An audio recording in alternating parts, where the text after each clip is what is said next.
రాష్ట్ర ప్రభుత్వం రైతుల పట్ల దుర్మార్గంగా వ్యవహరిస్తోందని ఆరోపించారు బీజేపీ రాష్ట్ర ప్రధాన కార్యదర్శి కాసం వెంకటేశ్వర్లు. రైతు చేతికి బేడీలు వేయడమే ఇందుకు నిదర్శనమన్నారు. లగచెర్లలో రైతులను జైల్లో పెట్టడమే కాకుండా గుండె నొప్పితో హాస్పిటల్కు తీసుకెళ్లమన్న గిరిజన రైతుకు కాంగ్రెస్ సర్కారు బేడీలు వేసిందని విమర్శించారు. రైతు రాజ్యం తెస్తానన్న రేవంత్ రెడ్డి రైతుల ఆగ్రహానికి గురికాక తప్పదని హెచ్చరించారు కాసం వెంకటేశ్వర్లు. రాష్ట్ర కాంగ్రెస్ ప్రభుత్వం రైతుల పట్ల దుర్మార్గంగా ప్రవర్తిస్తున్నదన్న దానికి ఈ రోజు జరిగినటువంటి సంఘటన ప్రత్యక్ష ఉదాహరణగా నిలుస్తూ ఉంది.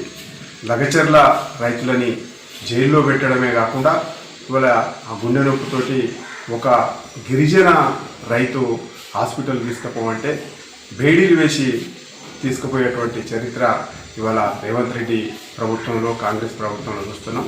ఇది చాలా దుర్మార్గమైనటువంటి చర్య. దీన్ని తీవ్రంగా ఖండిస్తూ ఉన్నాం.